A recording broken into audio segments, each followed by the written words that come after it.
Bom, irmão, semana passada a gente começou a falar sobre o terceiro mandamento e eu falei para vocês que Martim Lutero, quando ele escreveu sobre esse mandamento, ele discerniu 5 obras, né? Distinguiu 5 boas obras que são ordenadas no terceiro mandamento. Certo? Se é um mandamento, então ele tem a ver com coisas que você tem que fazer e não fazer. Então, portanto, obras, né? Ele tem a ver com obras aqui, coisas que você tem que fazer ou não fazer. E Lutero, então, ele distingue 5 obras que você consegue deduzir por implicação aqui desse mandamento. A primeira obra que Martim Lutero distinguiu, primeira boa obra, é o dever de louvarmos a Deus e demonstrarmos constante gratidão por todos os benefícios do Senhor para conosco, em ações de graças, cânticos e louvores. Vamos dar uma olhada lá em Efésios 5, versículos 19 e 20. Efésios 5, versículos 19 e 20.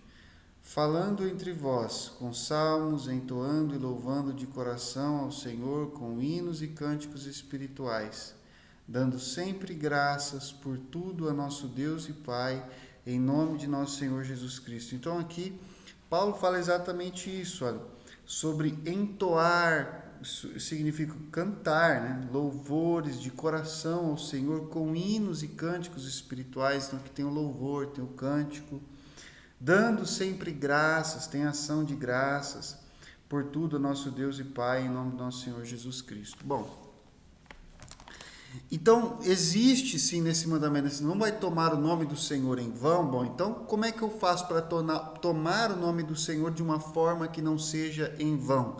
Se você tomar o nome do Senhor para louvar, para glorificar, para engrandecer, para bendizer, para cantar louvores, para agradecer pelas coisas maravilhosas que Ele tem feito, você vai estar tomando o nome do Senhor de uma forma útil, de uma forma produtiva, de uma forma boa. Portanto, não vai ser tomar o nome do Senhor em vão.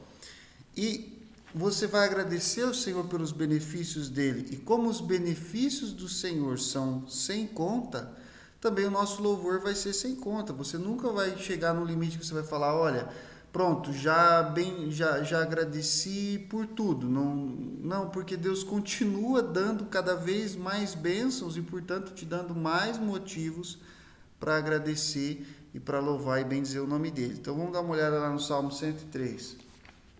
Salmo 103.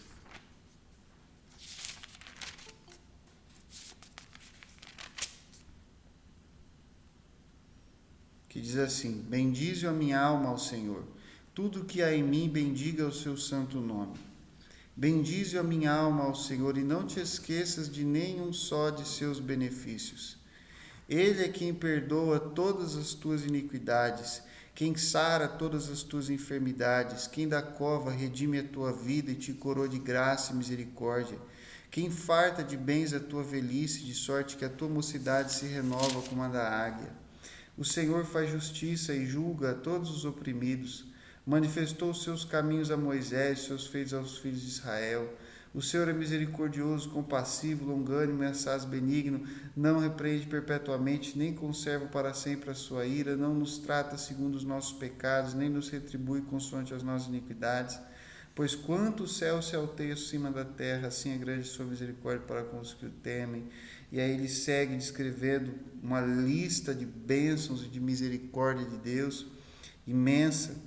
Que quando chega no 21, bendizei ao Senhor todos os seus exércitos, vós, ministros seus, que fazeis a sua vontade. Bendizei o Senhor, vós, todas as suas obras, em todos os lugares do seu domínio. Bendize a minha alma ao Senhor, de novo, para fechar. Então, é muito benefício. Os benefícios do Senhor são incontáveis, são infinitos e, portanto, o motivo para louvar é infinito. O motivo para continuar louvando é tão infinito quanto o número de bênçãos que Deus tem derramado. Deus vai derramando graça e misericórdia sobre nós e vai enchendo a gente de motivação para louvar e exaltar Ele cada vez mais. Então, a primeira boa obra que é o mandamento que está implícito no terceiro mandamento, é louve o nome do Senhor. Você não vai tomar o nome do Senhor em vão se você tomar o nome dele para louvar. Você não vai usar o nome do Senhor em vão se você usar o nome do Senhor para glorificar a Ele, agradecer a Ele, dar ações de graças, cantar louvores. Vai ser sempre algo muito bom, certo? Muito bem. Essa é a primeira boa obra. A segunda boa obra é não buscar, não querer e até mesmo evitar e fugir de todo louvor, honra, reputação e fama terrenos que nós pudéssemos esperar para nós mesmos. Então, a primeira coisa, toda glória para Deus, todo louvor para Deus, todo agradecimento, toda ação de graças, tudo, todos os cânticos, tudo para Deus, todos os elogios para Ele, né? E a segunda é nada para mim, certo? Primeiro, tudo para Ele. Segundo, nada para mim. Não quero a glória para mim, não quero louvor para mim, né? Não quero honra, não quero fama para mim, nada terreno. Vamos dar uma olhada em Jeremias 9, versículo 23 e 24. Jeremias, capítulo 9, versículo 23 e 24.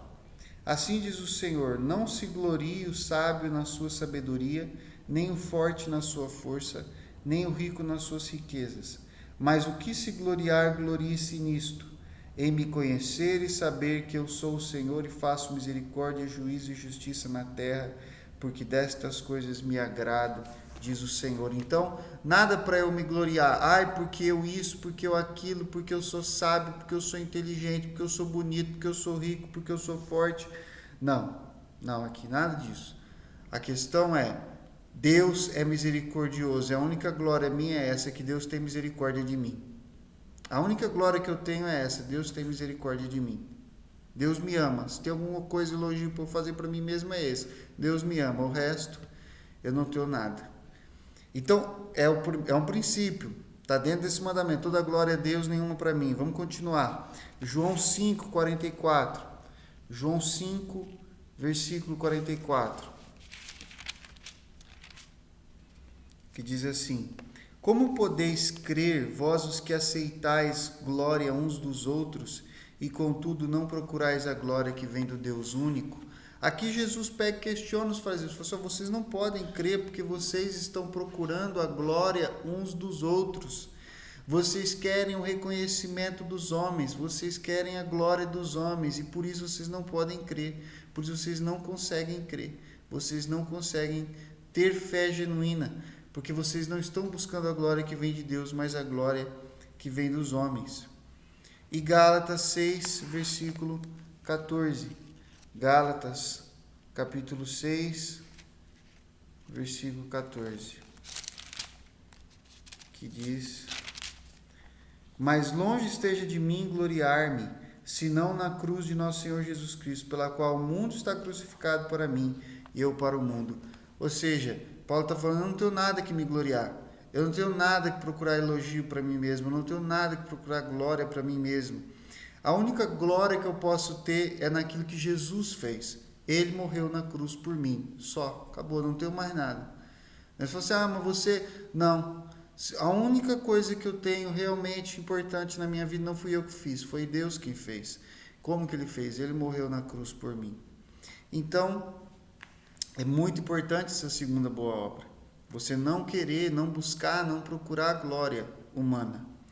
Então, existe um dever de humildade, certo? De autoconhecimento. Não é falsa humildade, não é falsa modéstia, não. É sinceridade. É olhar para nós mesmos, certo? E saber o que nós realmente somos, o que nós somos de fato. E não fingir que nós somos outra coisa. E não tentar enganar a nós mesmos, né? Na ânsia de que não, eu mereço sim alguma glória, eu mereço sim alguma fama ou alguma honra. Não, eu não mereço. O Senhor é quem merece, eu sou um pecador. E eu me conheço, isso é autoconhecimento. Isso é a simples honestidade, sinceridade, de olhar para você mesmo e ver e admitir que é isso que você é, né? perceber a nossa real indignidade. Então, quando você percebe que você não é digno, quando alguém te elogia, você se sente constrangido, fala, eu não mereço. Quando a glória dos homens vem até você e você sente, eu não mereço isso aqui não é para mim, né? Não, eu não sou digno dessa glória. Então você pega e coloca aquela glória toda no lugar que tem que ser colocado. Deus é digno dessa glória. Poxa, alguém fala assim, olha, nunca vi uma pessoa tão feliz como você, e você sabe que a felicidade sua todinha vem de Deus. Aí você, glória a Deus, porque Deus é que trouxe essa felicidade na minha vida. Olha, nunca vi uma pessoa tão amorosa como você. Aí você sabe que você, na verdade, esse amor não vem de você, então você leva a glória para quem colocou esse amor dentro de você, para Deus, né? Leva a glória para quem é digno de glória, para quem é realmente digno, que é Deus. Agora, Santo Agostinho ele diz uma coisa muito interessante, ele fala assim, todos os outros vícios são praticados em obras más. Apenas a honra e a autossatisfação são praticadas nas e por meio das boas obras. Então, a gente tem que ficar bastante preocupado com isso, né? Porque ele está dizendo assim, olha, vamos supor que você tem um vício com relação ao prazer, você é um amante do prazer, não é? Então, esse vício, esse amor pelo prazer, ele vai estar vinculado com más obras, com obras de prostituição, talvez, né? Obras relacionadas à glutonaria, à bebedice, enfim, essas más obras, né? Se você tem um vício relacionado ao ódio às pessoas, isso pode se manifestar com falsos testemunhos, com homicídios, calúnias, difamações, furtos, roubos, né? Tudo isso fruto da inveja, aquele vício dentro de você. Mas esse vício da honra própria, da autodignidade, ele não está necessariamente vinculado a obras ruins que você faça. Você pode fazer coisas muito boas. Você pode ajudar os pobres, você pode ajudar pessoas que estão precisando de conselho, você pode fazer 1000 coisas boas e cair nesse vício, justamente porque você fez coisas boas. Você começa a achar que você é digno de alguma coisa, que você é digno de alguma glória, que você é digno de alguma honra. Por quê? Porque você fez isso, porque você fez aquilo, tal, você fez um monte de boas obras. Então esse é um vício peculiar, esse vício da honra própria, da autossatisfação, da necessidade de ser louvado pelos homens, de ser glorificado por eles. Isso você pode fazer um monte de coisas boas e ainda assim cair nesse vício. Entende? Ainda assim cair nesse vício. Então, a gente tem que tomar muito cuidado, mesmo quando a gente faz a coisa certa, mesmo quando a gente faz coisa boa, porque a gente pode cair no erro de querer glória para nós mesmos. Muito bem. Isso, de maneira nenhuma, o fato de você não querer a glória dos homens, de você não buscar glória própria, não deve nos impedir de ter um bom nome e um nome honrado, né? Uma coisa não pode excluir a outra, porque um texto bíblico não contradiz outro texto bíblico. E existem ordens na Bíblia para que nós sejamos irrepreensíveis. Ou seja, ninguém tem motivo para falar mal de você.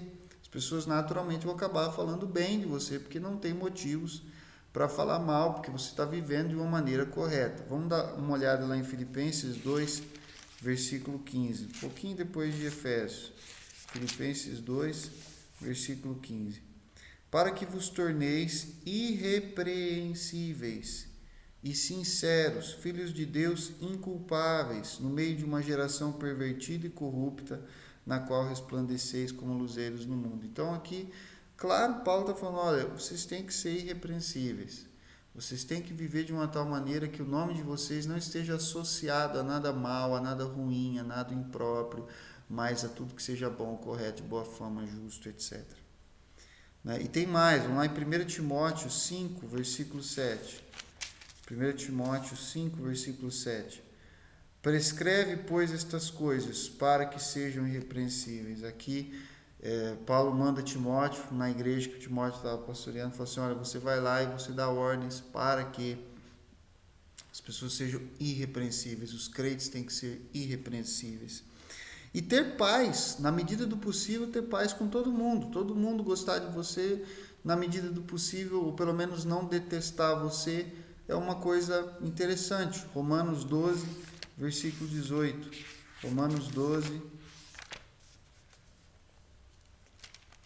versículo 18. Diz assim: se possível, quanto depender de vós, tende paz com todos os homens. Então você não vai dar motivos reais para que ninguém fale mal de você, para desonrar o seu nome de maneira nenhuma. Você vai lutar para ter um nome honrado, para ter um bom nome, para as pessoas te conhecerem, te associarem com coisas boas. Às vezes é inevitável as pessoas falarem mal de você, principalmente quando você toma uma posição firme com relação a alguma coisa. As pessoas que têm posições contrárias a você podem te odiar, né? Principalmente que nem esse fim de semana a gente teve a questão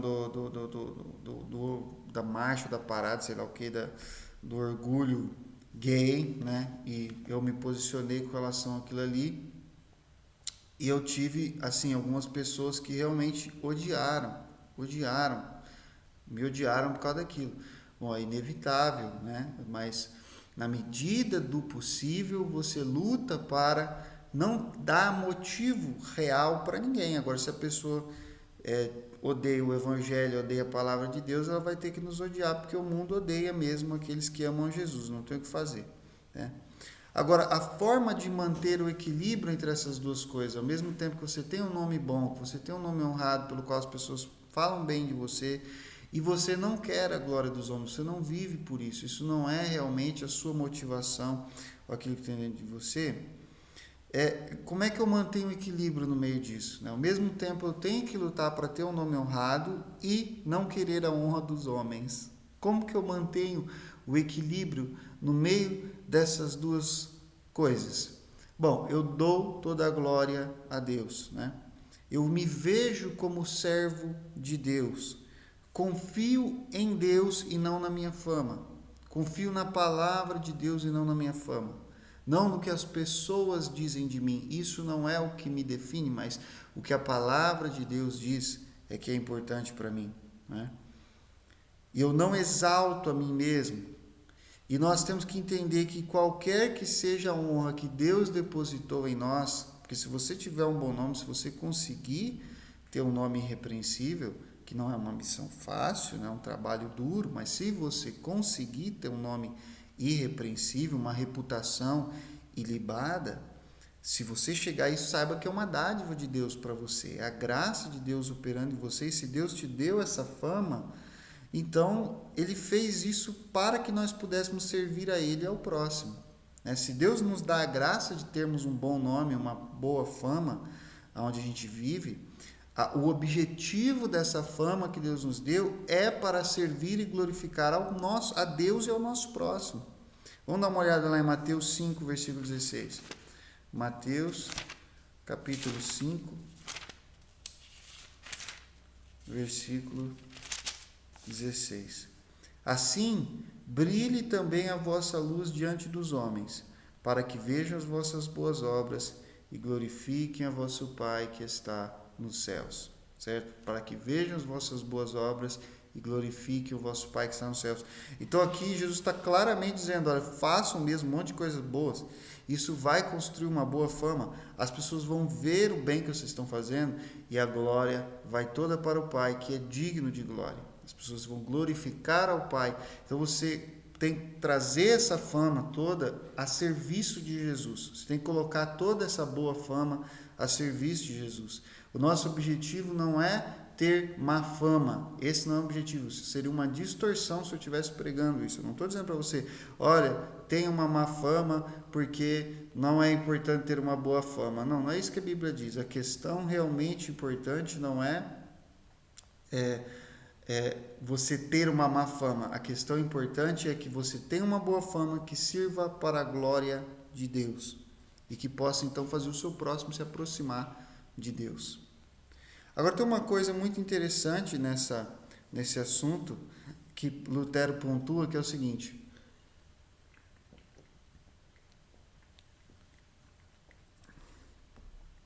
talvez essa tendência de buscar honra e glória para nós mesmos, né?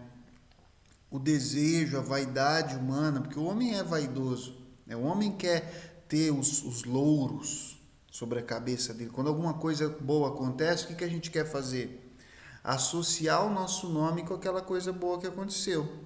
Olha, foi por causa que eu fui lá, influenciei, falei e tal, e às vezes às vezes não é, né? Mas a gente faz questão de associar o nosso nome para vaidade. A gente quer que as pessoas olhem para a gente e falem assim, não, aquele cara ali, ele realmente é importante, ou ele realmente fez alguma coisa.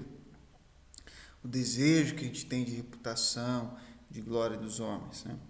E talvez essa razão pela qual essa seja a razão pela qual Deus permite que alguns dos seus servos caiam, né? Talvez seja por isso que Deus permite, às vezes, que você vê lá um homem de Deus, santo, tem uma boa fama, e de repente o cara cai num pecado assim, nada a ver. Você fala, cara, mas que loucura que esse cara foi fazer com esse pecado, né? Aos olhos de Deus, essa é a questão.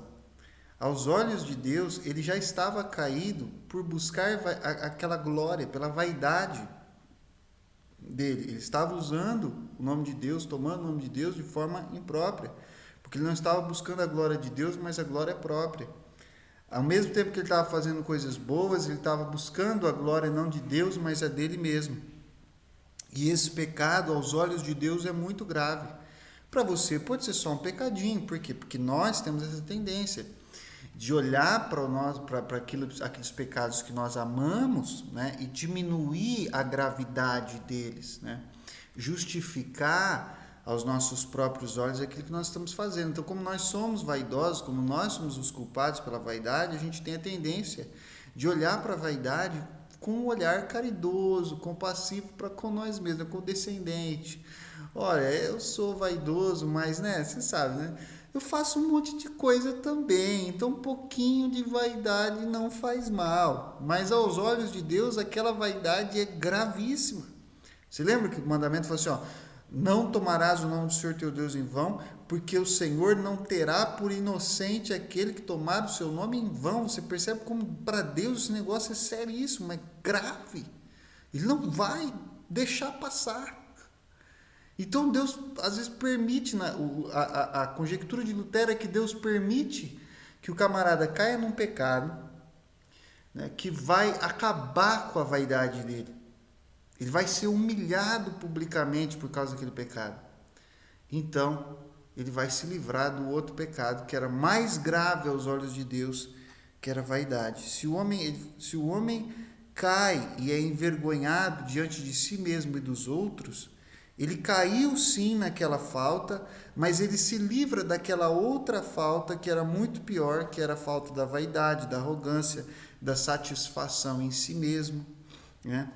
Mas só que isso é apenas uma conjectura de Lutero, né, irmãos? Isso aqui é um pensamento dele que pode ser, pode não ser, mas ela também não é totalmente sem mérito, né? Essa ideia de Lutero não é totalmente sem mérito, porque você vê na Bíblia que a Deus de fato pertence toda a glória na salvação. Ninguém pode exigir a glória para si mesmo na sua própria salvação. Se você é salvo, se eu sou salvo, se nós podemos chegar algum dia ao céu, é porque Deus fez alguma coisa e não por causa de alguma coisa que nós tenhamos feito. Agora, vamos dar uma olhada em Romanos 11 para ver se tem algum mérito ou não essa ideia de Lutero. Romanos 11, versículo 30 a 32. Porque assim como vós também outrora fostes desobedientes a Deus, mas agora alcançaste misericórdia à vista da desobediência deles, assim também estes agora foram desobedientes, para que igualmente eles alcancem misericórdia à vista da que vos foi concedida. Porque Deus a todos encerrou na desobediência, a fim de usar misericórdia para com todos. Então, não é totalmente sem mérito a ideia de Lutero, porque aqui o assunto é outro, mas só que Paulo fala assim, olha, Deus permitiu que todo mundo caísse para usar de misericórdia com todo mundo, né? Então, Deus pode permitir às vezes que uma pessoa caia num pecado que vai trazer vergonha para livrar ela do pecado da vaidade. Toda a glória na salvação pertence a Deus, a gente tem que sempre lembrar disso. Efésios 2, 8 e 9, né? Porque pela graça sois salvos mediante a fé, isso não vem de vós, é dom de Deus, não vem das obras, para que ninguém se glorie, para que ninguém se glorie. A vaidade é séria. Deus faz as coisas de uma certa maneira para que ninguém se glorie, com o objetivo de que ninguém se glorie. Então, se a gente se gloria, a gente está indo diretamente contra o projeto de Deus, né? O projeto de Deus de que toda a glória na salvação seja dele. Bom, então tem algum mérito, mas eu não vou bater firme nessa tecla não, porque é uma conjectura. Pode ser, pode não ser, é uma explicação possível que Lutero dá para essa questão. Bom, a terceira boa obra que tem nesse mandamento é clamar ao nome do Senhor Deus em toda a nossa necessidade. Filipenses 4, versículo 6. Em toda a nossa necessidade, clamar a Deus. Vamos dar uma olhada aqui. Não andeis ansiosos de coisa alguma, em tudo, porém, sejam conhecidas diante de Deus as vossas petições, pela oração e pela súplica, com ações de graças. Então, Deus quer que o seu povo clame a Ele, usar o nome do Senhor. No momento que você necessita, buscar a Ele, buscar a ajuda dEle, buscar o socorro dEle, buscar o cuidado dele na sua vida, é usar o nome de Deus de uma forma útil, genuína, legítima, correta, né? Então, esse mandamento, não tomarás o nome do Senhor teu Deus em vão, implica em que nós vamos buscar ao Senhor todas as vezes que nós estivermos em necessidade.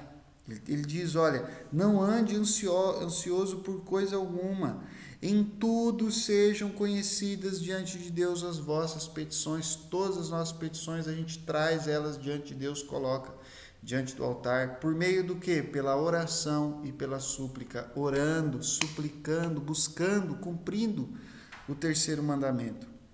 Nós honramos a Deus, é uma forma de honrar a Deus, de glorificar a Deus, quando nós buscamos a Ele no meio da adversidade e da necessidade.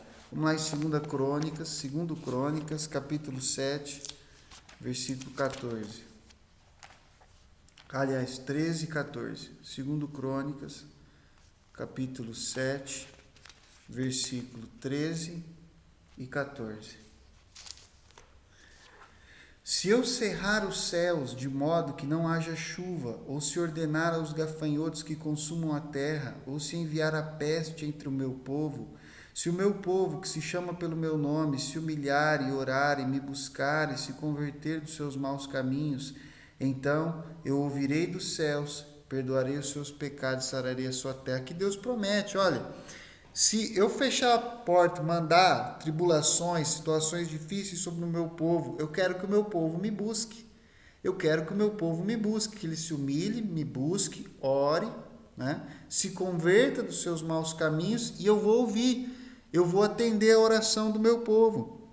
Talvez, irmãos, essa seja a razão porque Deus permite tantas lutas, tribulações, né, sofrimentos, perseguições e tentações, para que a gente tenha essa motivação para buscar, para clamar, para confiar e assim praticar essa boa obra, né? É muito claro nesse versículo, se eu cerrar os céus, né, de modo que não haja chuva. Se eu ordenar aos gafanhotos que consumam a terra, se eu enviar a peste entre o meu povo. Olha, irmãos, exceto a parte da chuva, a gente já está por aqui, né? A gente já tem os gafanhotos, já tem as pestes. E ele fala: se o meu povo me buscar, quer dizer, eu quero que ele me busque. Eu quero que ele me busque. É assim que ele honra o meu nome. Vamos dar uma olhada lá em Oséias 5, versículo 15, para você conferir isso. Oséias, capítulo 5, versículo 15. Aliás, não tem como ser Oséias 5, 15, porque não tem o 15, espera aí. Ah, tem sim, não estava vendo. Irei e voltarei para o meu lugar, até que se reconheçam culpados e busquem a minha face. Estando eles angustiados, cedo me buscarão. Então, quer dizer, aqui Deus está falando, olha, eu vou deixar, eu vou permitir, eu vou abandonar esse povo um tempo, até que eles me busquem, né? Até que eles me busquem. E estando eles angustiados, eles vão me buscar. Irmãos, não é assim. Você pode falar o que for, você pode querer jogar aqui alguma culpa para Deus, mas você vai ter que admitir que nós somos assim mesmo. Então, irmãos, nós somos assim. Quando nós estamos angustiados, nós buscamos a Deus. Quando está tudo bem, a gente esquece que Deus existe, né? A gente até lembra, tal, mas a gente não busca de verdade. Então, pode ser que uma das razões para que Deus permita tantas tribulações na nossa vida seja para que a gente tenha mais razões para cumprir o terceiro mandamento e buscar ao Senhor. E quando a gente passa por essas angústias, por essas tribulações, Lutero, ele fala de 3 exércitos, né, poderosos que o inimigo colocou em guerra contra nós e que nos geram bastante angústia. O primeiro é a nossa carne. A gente tem uma luta constante contra a carne. São coisas que a gente tem que buscar a Deus para vencer. Vamos lá em Romanos 13, versículo 14. Romanos, capítulo 13, versículo 14. Mas revesti-vos do Senhor Jesus Cristo, e nada disponhais para a carne no tocante às suas concupiscências. Ou seja, você tem uma luta contra a carne, não faça nada para ajudar a carne, não faça nada para melhorar a situação da carne, deixa ela sofrer, né? Porque ela é uma guerra que você tem contra ela. 1 Pedro 2,11, primeira carta de Pedro, capítulo 2, versículo 11.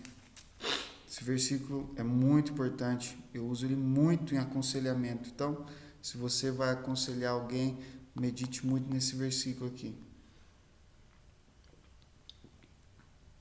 Amados, exorto-vos como peregrinos e forasteiros que sois, a vos absterdes das paixões carnais que fazem guerra contra a vossa alma.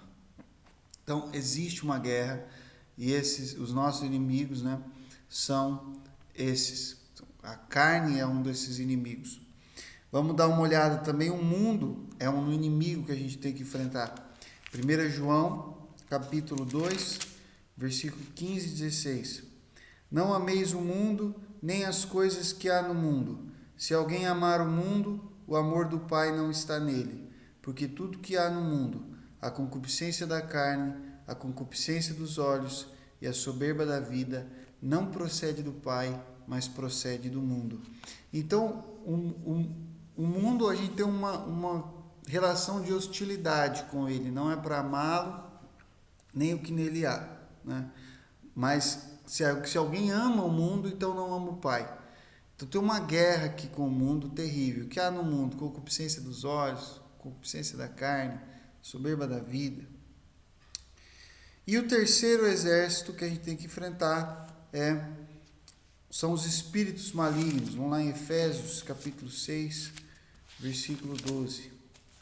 Efésios, capítulo 6, versículo 12. porque a nossa luta não é contra o sangue e a carne, sim contra os principados e potestades, contra os dominadores deste mundo tenebroso, contra as forças espirituais do mal nas regiões celestes.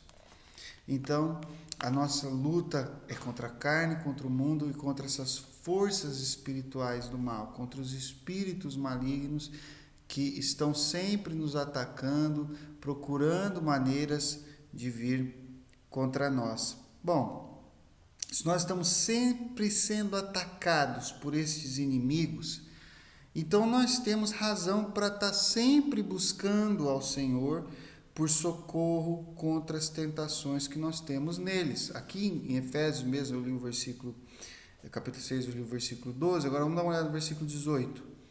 Ele fala como que a gente luta contra esses exércitos, com toda oração e súplica, orando em todo tempo no Espírito e para isto vigiando com toda perseverança e súplica por todos os santos. Então, é pela oração que a gente alcança socorro para lutar contra esses inimigos. Se você não aprender a praticar o terceiro mandamento e não buscar a Deus em todas as suas necessidades, você não vai conseguir vencer nenhum desses três exércitos. Você vai ser derrotado em todas as suas lutas com esses três exércitos. Bom, essa é a terceira boa obra. O corolário da terceira boa obra, se a terceira boa obra é sobre buscar a Deus nos momentos de necessidade, o corolário consequente dessa terceira boa obra é não praticar nenhum tipo de feitiçaria, conjuração, simpatia, superstição, enfim. E você fala, mas como? Qual que é a relação, né? Eu busco a Deus nos momentos da minha necessidade e isso... A consequência disso é que eu não faço feitiços, nem bruxarias, nem superstições, nem simpatias, nem conjurações. Qual que é a relação de uma coisa com a outra? Bom, isso é assim porque geralmente quem pratica essas coisas pratica justamente porque não quer buscar ao Senhor e confiar nele para receber livramento. Se você não quer buscar a Deus, se você não quer esperar que o livramento venha de Deus, então você vai buscar livramento nessas outras coisas. Você vai buscar uma simpatia, um feitiço, né? Uma macumba, sei lá, para poder socorrer você no momento da sua necessidade. Vamos dar uma olhada lá em Deuteronômio 18, versículo 10 a 12. Deuteronômio, capítulo 18, versículos 10 a 12. Não se achará entre ti quem faça passar pelo fogo seu filho ou a sua filha, nem adivinhador, nem prognosticador, nem agoureiro, nem feiticeiro, nem encantador, nem necromante, nem mágico, nem quem consulte os mortos, pois todo aquele que faz tal coisa é abominação ao Senhor, e por estas abominações o Senhor teu Deus os lança de diante de ti. Então Deus fala, não quero saber, não é para ter, isso é abominável. Isso é abominável, esse tipo de prática é abominável. Quem recebe espírito de gente morta no seu corpo, necromante, né? Quem consulta os mortos, o médium, né? Quem faz agouros, quem é prognosticador, ou seja, diz que vê o futuro, é adivinho, né? É abominação, não vai ter esse tipo de coisa no meio do povo de Deus. E quem busca isso, busca por quê? Vamos lá em Isaías 8, versículo 19. Isaías, capítulo 8, versículo 19. Quando vos disserem, consultai os necromantes e os adivinhos que chilreiam e murmuram, acaso não consultará o povo ao seu Deus? A favor dos vivos se consultarão os mortos? À lei e ao testemunho. Se eles não falarem desta maneira, jamais verão a alva. Então aqui Deus está falando, olha, quem não crê na palavra de Deus, quem não crê na Bíblia, quem não crê no que Deus está dizendo, é que vai buscar essas coisas.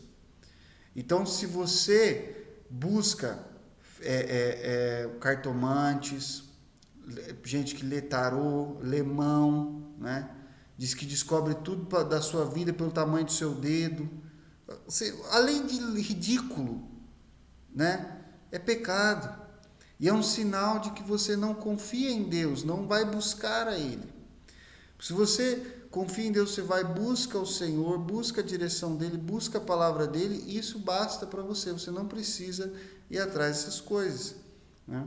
Então, o corolário desse mandamento de não tomar o nome do Senhor em vão é que você não vai buscar socorro, consolo, conforto nos braços dos feiticeiros, agoureiros, necromantes, médiuns, leitores de tarô, astrólogos e outro tipo de coisas dessa natureza.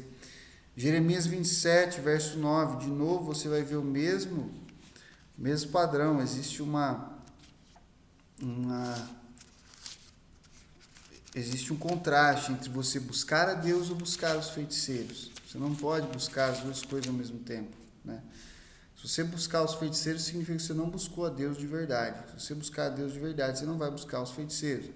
Não deis ouvidos aos vossos profetas e aos vossos adivinhos, aos vossos sonhadores, aos vossos agoureiros e aos vossos encantadores, que vos falam dizendo, não servireis o rei da Babilônia, porque eles vos profetizam mentiras, para vos mandarem para longe da vossa terra, e para que eu vos expulse e pereçais. Então Deus está falando, vocês não precisam ouvir esse pessoal, vocês têm que ouvir o que eu estou dizendo, não o que eles estão dizendo, não o que eles estão dizendo.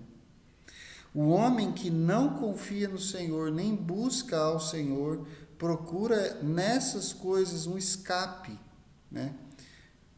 E dessa maneira ele desonra o nome de Deus. Essa é a terceira boa obra. A quarta boa obra é aquilo que na verdade vem primeiro à nossa mente. Quando a gente fala sobre não tomar o nome do Senhor em vão, a primeira coisa que vem na nossa mente é essa quarta boa obra, e é o que mais se ouve quando a gente trata desse mandamento. Não xingar, não amaldiçoar, não mentir, não conjurar, muito menos com o nome de Deus, nem de qualquer outra forma usar o nome de Deus irresponsavelmente e para fins desonrosos. Vamos dar uma olhada em Colossenses capítulo 3, versículos 8 e 9. Colossenses capítulo 3, versículos 8 e 9. Agora, porém, despojai-vos igualmente de tudo isto: ira, indignação, maldade, agora presta atenção, maledicência, linguagem obscena do vosso falar. Não mintais uns aos outros, uma vez que vos despistes do velho homem com seus feitos. Então, nós não podemos usar os nossos lábios para falar uma linguagem obscena, né? Nós temos que preservar os nossos lábios para a glória de Deus. Romanos capítulo 12, versículo 14. Romanos capítulo 12, versículo 14. Abençoai os que vos perseguem, abençoai e não amaldiçoeis. Então não é para usar nossa boca para amaldiçoar ninguém, para lançar maldições sobre as pessoas, mas para abençoar. Gálatas 6, versículo 7. Não vos enganeis, de Deus não se zomba, não se faz piadas com o nome de Deus, não se zomba de Deus, não se zomba de Deus. Pronto, acabou.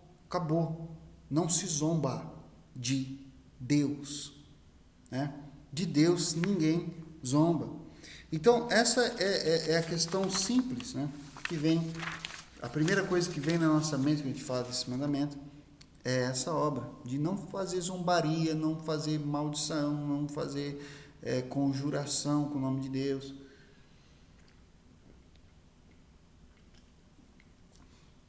E Armínio, Jacó Armínio, ele pega essa parte e dá uma destrinchada nela para deixar mais fácil para a gente entender, né? O que significa usar o nome do Senhor em vão nesse sentido? Tomar o nome do Senhor em vão é quando você usa o nome de Deus sem um objetivo útil. Toda vez que você usar o nome de Deus, tem que ser com um objetivo útil em mente. Se não tem, não use, não fale, né? Então, se você não vai louvar, ou se você não vai clamar, então para que você está falando de Deus? Se você não está louvando, ou se você não está clamando, para que você está usando o nome de Deus? Isso acontece quando nós falamos do nome do Senhor, por exemplo, impulsivamente. Quando a gente vai no impulso, a gente fala de Deus, né? Ou quando a gente fala com hipocrisia, com dissimulação, com falsidade, ou inadvertidamente, sai falando assim, sem pensar, né, naquilo que a gente está dizendo. E tem duas formas principais de tomar o nome do Senhor em vão. A primeira é quando você usa o nome de Deus no momento em que o nome dele não devia ser usado, né? Você pode usar o nome do Senhor em vão quando você fala do nome de Deus em um momento e ocasião em que não deveria falar. Por exemplo, se o assunto é uma coisa pecaminosa, por que você está colocando o nome de Deus num pecado, né? Por exemplo. Uma segunda forma de usar o nome do Senhor em vão é quando você usa o nome de Deus em um momento que ele devia ser usado. Seria correto usar o nome de Deus, mas você faz da maneira errada, né? Você poderia usar o nome de Deus naquele momento, mas está usando da maneira errada. Nesse segundo caso, o nome do Senhor pode ser usado de forma vã, de forma incorreta, de três formas, certo? Quando você deveria usar o nome de Deus ali naquela ocasião, mas está usando da forma errada. Tem três formas erradas de usar o nome de Deus naquele momento. Quando você fala hipocritamente, ou seja, quando ele não é usado de uma forma sincera, do fundo do coração. Segundo, quando você usa o nome de Deus com dúvida na consciência, né? Quando aquela crença que você está expressando em Deus é incerta, né? E você não tem certeza daquilo que você está falando. E terceiro, quando você usa o nome de Deus contra a consciência, como por exemplo, quando você usa o nome de Deus para dar um testemunho falso, para contar uma mentira. Vamos dar uma olhada primeiro na questão da hipocrisia. Mateus 15, versículo 8. Mateus, capítulo 15, versículo 8.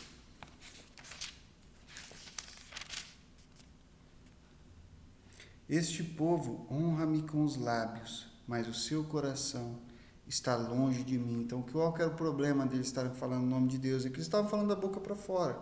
No coração deles não tinha nada daquilo. Eles eram hipócritas nesse sentido. Romanos 10, versículo 9. Vamos dar uma olhada sobre a questão da falta de fé. Romanos 10, versículo 9.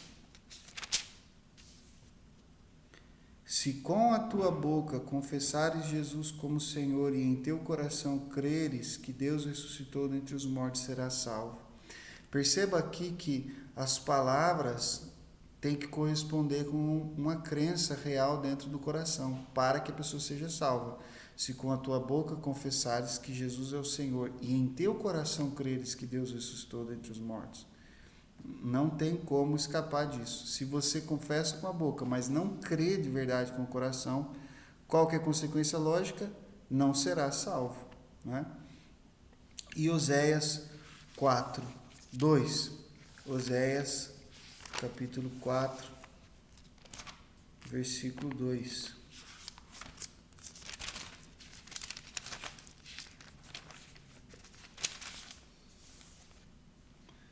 O que só prevalece é perjurar, mentir, matar, furtar e adulterar, e há arrombamentos e homicídios sobre homicídios. Aqui Deus coloca o perjúrio, né, junto com o matar, o furtar, o adulterar e tal. E o que é o perjúrio? É quando você usa o nome de Deus para confirmar uma coisa que você sabe que é mentira, certo? Então, você deveria usar o nome de Deus ali se a coisa fosse verdade, mas como é mentira, você está fazendo a coisa errada. A gente vai parar por aqui, ainda falta a quinta obra, mas não vai dar tempo, já é 9 horas, né?